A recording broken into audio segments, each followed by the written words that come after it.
হঠাৎ করে এত সমস্ত পাটিসাপটা কেন বানালাম, তো চলো শুনিয়ে দিই তোমাদেরকে আসল গল্পটা। এটা হঠাৎ করে হয়নি, এটা হয়েছিল আমার জন্মদিনের দিন।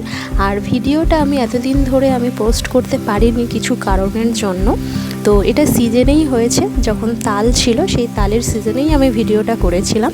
তো দিনটা ছিল আমার জন্মদিন, আর দিদি বলেছিল আমাকে তালের পাটিসাপটা এবং তালের বড়া দুটো আমাকে বানিয়ে খাওয়াবে। তো আমি সেই মতো দিদির বাড়িতে চলে গিয়েছিলাম এগুলো খাওয়ার জন্য। তো দিদি সমস্ত কিছু রেডি করেছিল, যা যা এগুলো লাগে বানাতে সমস্ত কিছু এক এক করে রেডি করে নিয়েছিল। নেওয়ার পরে দিদি আমাকে এটা বানানো শিখিয়ে দিয়েছিল, যে কীরকমভাবে কি দিতে হয়, কীরকমভাবে এটাকে মাখাতে হয়, সমস্ত কিছু রেডি দিদি করে দিয়েছিল। আমি জাস্ট এটা দেখেছি এবং শিখেছি। তো এরপর দিদি এগুলোকে অনেকক্ষণ ধরে ভালো করে মাখিয়ে নিয়েছিল।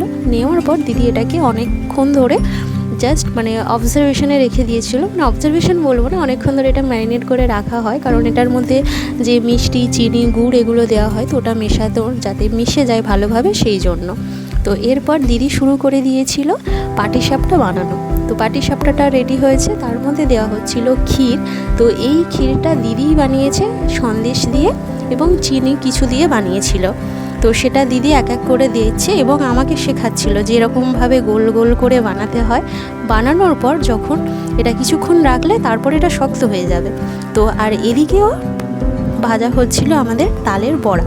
তো তালের বড়াটা আমিই ভাজছিলাম, কারণ আমি এটা দিতে পারি না, জাস্ট নাড়ছিলাম, নেড়ে নেড়ে এটাকে আমি রেডি করছিলাম। আর দিদি আমাকে শেখাচ্ছিল যে পাটিসাপটাটা কীভাবে উল্টাতে হবে, কোন সময় উল্টাতে হয়। তো এটা আমি করছিলাম।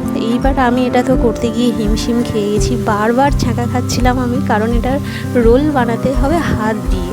আর হাত দিয়ে এটা বানাতে গিয়ে আমার তো অবস্থা একাকার হয়ে গেছে, আমি শুধু বারবার ছ্যাঁকা খেয়েছি হাতে। তো হওয়ার পরও কোনো অসুবিধা নেই, আমি অনেকগুলো বানিয়ে ফেলেছি। আর এদিকে তো রেডি হয়ে গেছে তালের বড়া, কারণ এটা অনেকক্ষণ ধরেই ভাজতে হয়, কারণ ভিতরে না হলে কাঁচা থাকবে। তো চলো, রেডি হয়ে গেছে আমাদের গরম গরম তালের পাটিসাপটা। আর তোমরা বলো পাটিসাপটাগুলো কেমন হয়েছে।